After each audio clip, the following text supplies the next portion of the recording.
¿Lo puede? Gracias también por la invitación a compartir con ustedes.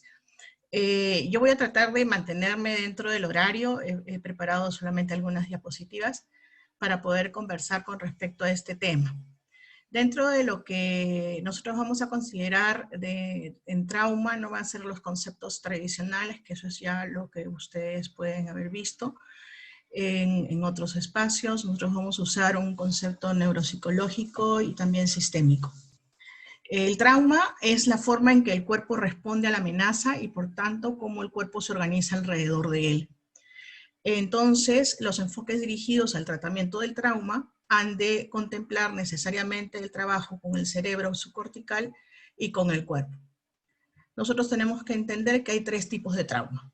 El trauma impersonal, que tiene una gran potencia y que sabemos que tiene efectos muy negativos en la organización de la persona.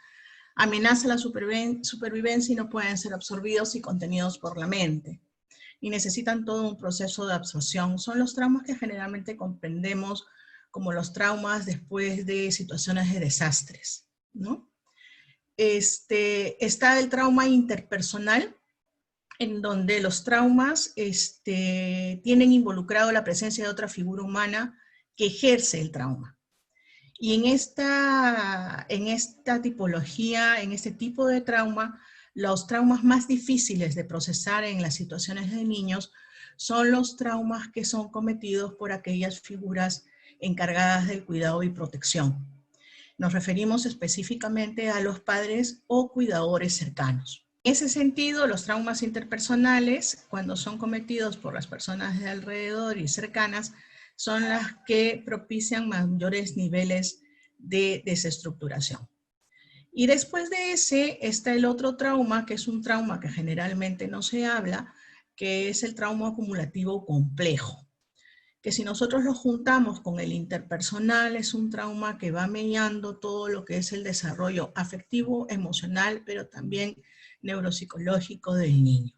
Ya está demostrado que el cerebro del niño tiene una serie de efectos, no solamente a nivel morfológico, sino también a nivel funcional, cuando es expuesto a un trauma acumulativo complejo, conjuntamente con un trauma interpersonal.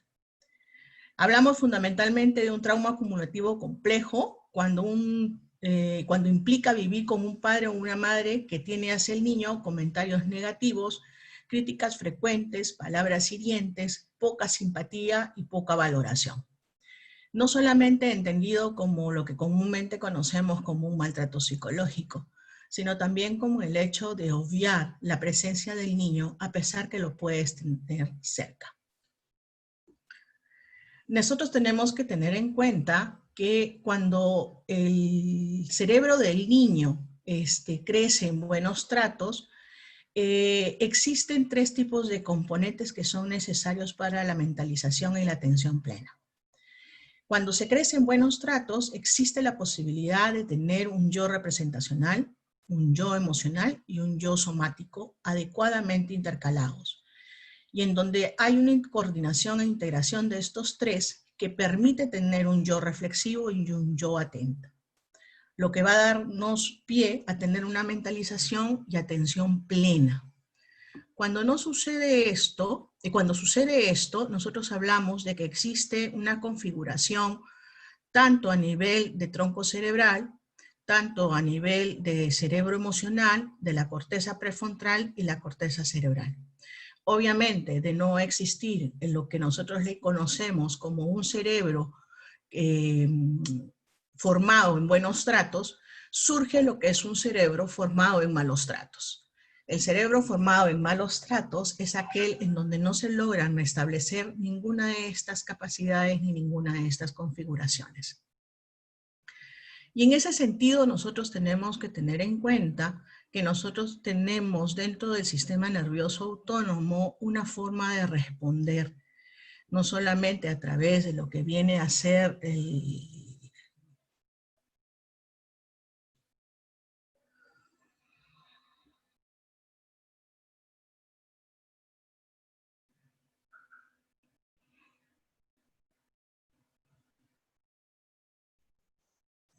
¿Está todo bien?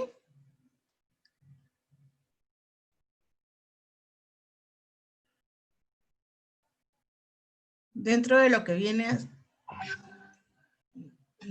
si están tratando de comunicarse conmigo, no veo mensajes. Nada más. Yo les decía hace un momento lo que tiene que ver, vamos a retroceder,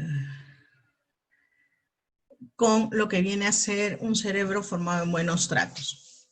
Nosotros hay que tener en cuenta que cuando nosotros respondemos frente a situaciones de estrés, no solamente respondemos emocionalmente, sino que esas respuestas emocionales tienen un concomitante fisiológico.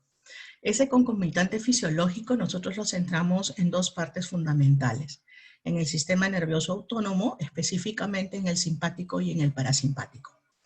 El simpático es el área, el área del sistema nervioso en donde este sistema está encargado fundamentalmente de la movilización para comportamientos de lucha y huida. Se forma fundamentalmente un sistema de defensa o que puede tener un sistema defensivo agresivo.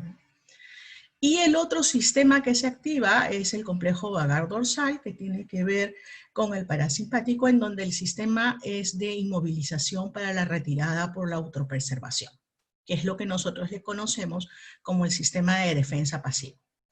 Esto absolutamente todos los seres humanos lo tenemos. Algunas veces somos, frente a las situaciones de estrés, podemos activarnos en el simpático, pudiendo hacer una serie de acciones con la finalidad de apaciguar esa situación de estrés, o se nos activa el parasimpático, en la cual nosotros nos quedamos muy pasivos. Si en este momento hubiera un terremoto, que nosotros estamos a nivel sudamericano muy acostumbrados a vivirlos, van a existir dos tipos de personas. Unas que se van a activar en el simpático y van a salir corriendo, y otras que se van a activar en el parasimpático y se van a quedar inmóviles. En términos de respuesta, las dos son buenas, en términos de que te permite la supervivencia. Pero cuando nosotros hablamos de maltrato y de abuso sexual, estos dos tipos de respuesta muchas veces hacen que cuando se produzcan las denuncias, las personas, o en el caso de los niños específicamente, sean considerados y equivocadamente como partícipes de las situaciones de maltrato de abuso. Vamos a poner acá de forma más clara. Esta es una diapositiva que es del profesor Jorge Barudi, que es un estudioso, un psiquiatra chileno que vive mucho tiempo en España, sobreviviente de la dictadura, que ha trabajado durante mucho tiempo con todo lo que son las situaciones de trauma infantil. Él nos dice que frente a una percepción de peligro o amenaza del dolor o sufrimiento, frente a lo que viene a ser los malos tratos, se activa el sistema nervioso autónomo, el simpático o el parasimpático, según los estímulos y los contextos. Esta activación va hacia el tronco cerebral. Están los diferentes núcleos de donde se origina el nervio vago, que va a conducir estímulos para inhibir el sistema simpático, lo inhibe, o modula los diferentes órganos que participan en las respuestas de estrés. Si el vago ventral funciona mal, no cumple la tarea, el sistema simpático porque no funciona como freno, y hay una hipersensible a cualquier estresor, lo que complica las interacciones sociales. Y las respuestas son de ataque o de huida. Si se activa el vago dorsal, por malos tratos y su reviviscencia son percibidos como peligros mortales, se activa una inhibición de todas las funciones mentales, hay una hipersensibilidad del parasimpático, hay inhibición o inmovilización, pretifica o se disocia.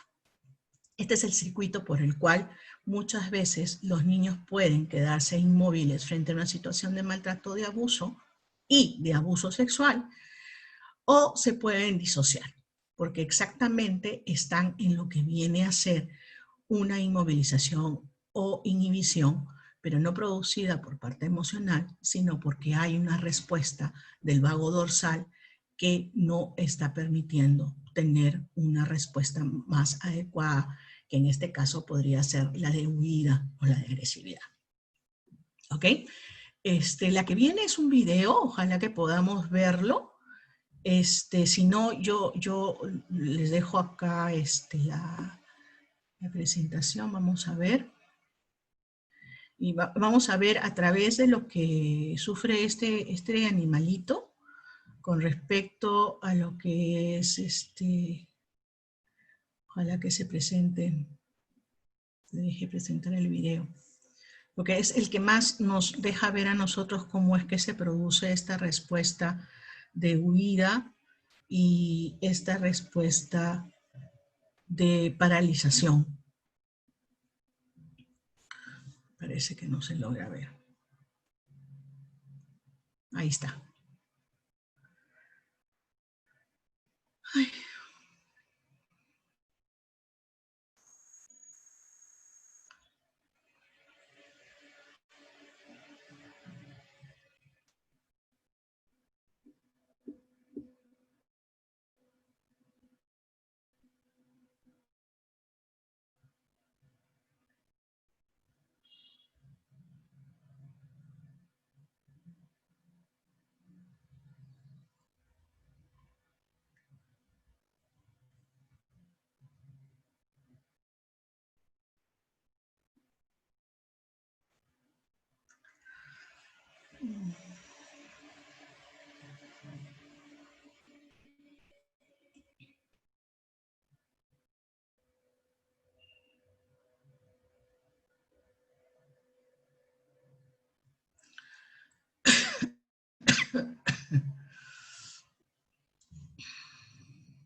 Que este pequeño animalito, conocido como una zarigüela, es enfrentado a una situación de ser visto y de cierta forma perseguido.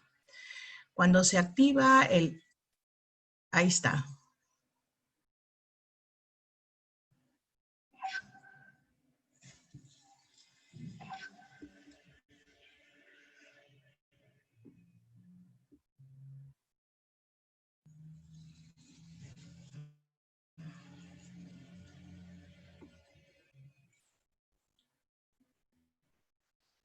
¿Lo logran ver?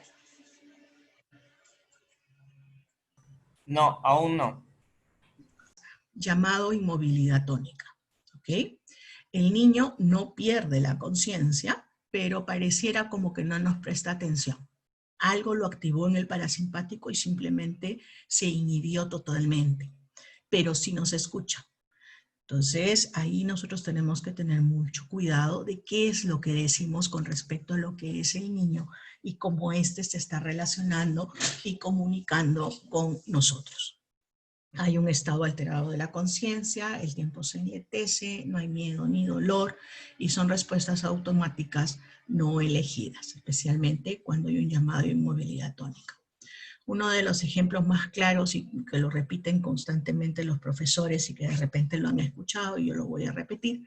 No sé si ustedes escucharon la noticia de esta mujer que fue abusada sexualmente durante las fiestas de Pamplona en España, en donde la manada decía de que esta mujer no se había defendido y por hecho entonces había consentido el abuso sexual en grupo. Cuando ella hace el relato ante los jueces, ella narra de que ella observaba absolutamente todo, pero que ella no tenía la capacidad de moverse. Era como que no estaba. Ella en ese momento estaba viviendo una situación de inmovilidad tónica, pero también era una situación de disociación. Es decir, su cuerpo no sentía lo que su mente estaba procesando y lo que sus sentidos estaban viendo o vivenciando. Y eso también lo tienen los niños y adolescentes cuando sufren situaciones de maltrato y abuso. Por eso es que cuando nosotros llegamos a tener un buen vínculo terapéutico con los niños y los niños tienen la capacidad de poder expresar en palabras todas aquellas cosas que vivenciaron, muchas veces nos dicen que no sabían qué hacer y que cuando querían huir no podían hacerlo. La culpa se instala cuando ellos revelan la situación de maltrato y de abuso, el llamado el llamado y conocido secreto dentro de las situaciones de abuso, y de repente nadie les cree. ¿Por qué? Porque para el lógico de las personas,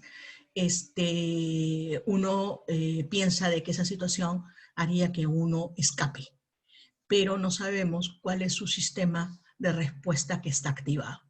Si está activado en el simpático o está activado en el parasimpático. Si está activado en el simpático, huirá, de repente agredirá.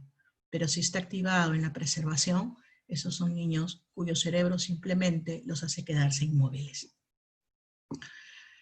Los traumas en los niños modifican el estado original de organización y homeostasis de un adulto, pero pueden ser la experiencia original organizativa para el niño, determinando por tanto la organización fundacional y homeostasis de sistemas neurológicos clave.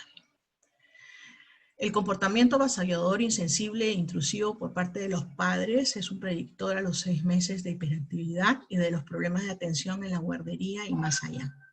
Y ahí es donde nosotros tenemos que tener en cuenta de las relaciones tempranas y trauma. Hay una parte más que nosotros hablamos dentro de cuando trabajamos con todo lo que es trauma, y que tiene que ver específicamente con las figuras de apego. Pero ese es un tema para otra exposición. Les recomiendo leerlo. Trauma y apego. El impacto del trauma en la salud y en el desarrollo neural. Los niños traumatizados pueden tener problemas con el movimiento, la sensación, incluyendo hipersensibilidad, el contacto físico. Pueden mostrarse síntomas físicos inexplicables, una somatización extrema, y la disociación, en donde algunos niños traumatizados experimentan una sensación de distanciamiento o despersonalización, como si estuviesen observando que les está pasando algo que no parece real. Nuevamente vuelvo a decir, cuando nosotros establecemos un buen vínculo terapéutico y los niños de repente ya convertidos en adolescentes, cuando llega el proceso de revelación dentro de la terapia, nos dicen que viven las situaciones como si ellos estuviesen viéndose desde afuera. Esa es una despersonalización y esa es una disociación. La disociación, entendida como una relación inequívoca al trauma, está vista como una situación que necesita ser intervenida con la finalidad de que no se prolongue. Cierto es que nosotros estamos disociados todo el santo día, ¿no? O sea, yo soy una en mi casa, soy otra en la escuela, en este momento ustedes me ven muy comportamentalita, y hablando pacíficamente, pero si ustedes le preguntan a mis hijos les van a decir que yo hablo rapidísimo y que muchas veces utilizo palabras no muy adecuadas con respecto a la relación con ellos, porque yo soy muy, muy burlona, no parece, ¿no? Y en ese sentido, uno adecúa esas partes dependiendo del momento en el que se encuentra. Si yo me explayara más en este tema y yo me sintiera más relajada, ténganlo por seguro que estaría haciéndoles más bromas. Si se les viera la cara, estaría ya tomándoles el pelo. Sin embargo, uno utiliza esas partes de uno en determinados momentos. La diferencia está en que yo lo puedo poner en palabras y que me doy cuenta.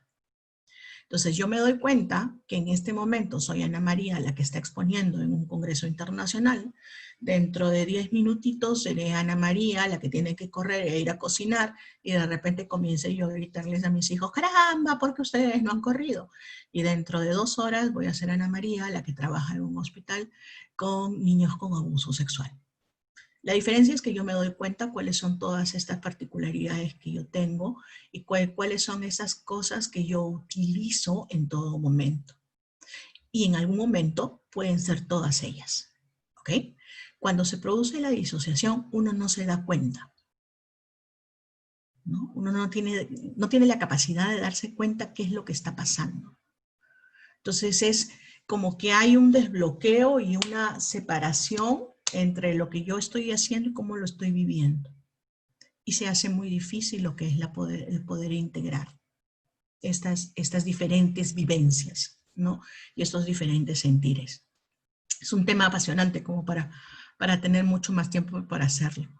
Y acá, dentro de lo que es el control de la conducta, los niños traumatizados pueden mostrar déficits en el control de impulsos, conductas autodestructivas y agresión hacia los demás.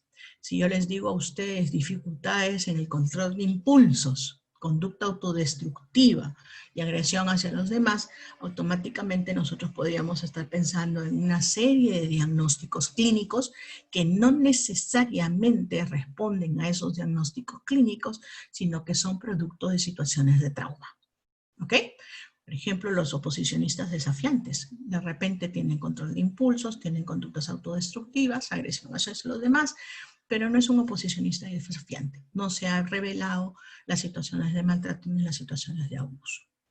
La regulación de las emociones es una de las características que generan la desregulación, no regulación, sino la desregulación emocional. Estos no es COVID, por si acaso. De los niños expuestos a traumas pueden tener dificultades en la regulación de sus emociones, al igual en tener conciencia y poder describir sus sentimientos y estados internos. El desregulado emocional post-trauma tiene un tipo de componente verbal. Te dice, no sé. ¿Pero te has dado cuenta de lo que has hecho? No sé. O de repente en un momento te dice, uno le pregunta, ¿te acuerdas qué pasó antes de que tuvieras ese tipo de conducta que dicen que has tenido? Se quedan mirando al techo y de repente dicen, no, no me acuerdo. Y el problema está en que los adultos generalmente no le creemos a los chicos que pueden tener ese tipo de conducta, ¿no? De impulsividad, de desregulación emocional. Y lo más fácil que nosotros decimos es un malcriado. No nos quiere escuchar, se hace el loco. Pero si nosotros nos metemos en una muy buena historia y que tenemos fundamentalmente el deseo y el interés de conocer a ese niño y ver qué es lo que le está pasando, de repente nos vamos a dar con la ingrata sorpresa de que está dentro de lo que es una situación de maltrato o de abuso sexual. ¿Cómo maneja el niño el trauma? Puede encontrar modos artificiales para tranquilizarse y reforzar la disociación mediada por opioides, ¿no? Implicados en la alteración de la percepción. Puede mecerse, golpear la cabeza, automutilarse, cortarse, con todas actividades distorsionadas para autotranquilizarse.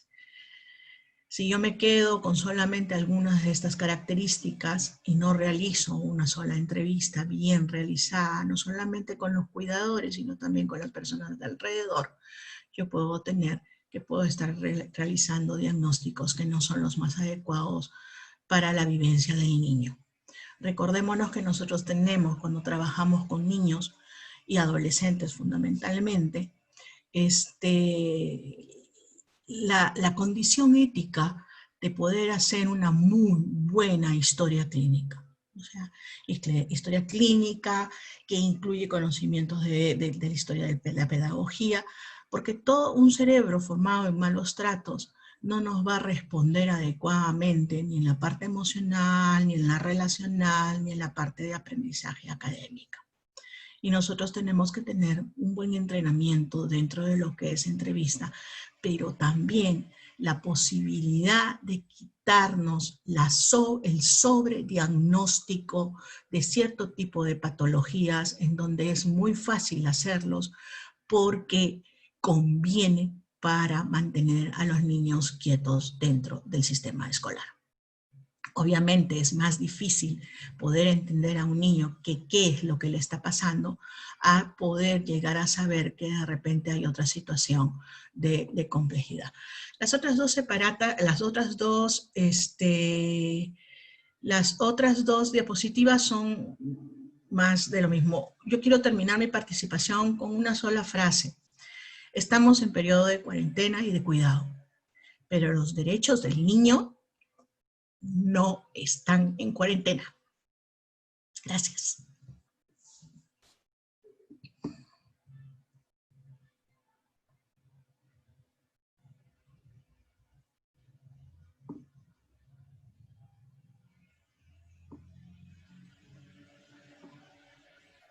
Ryan. Muy bien.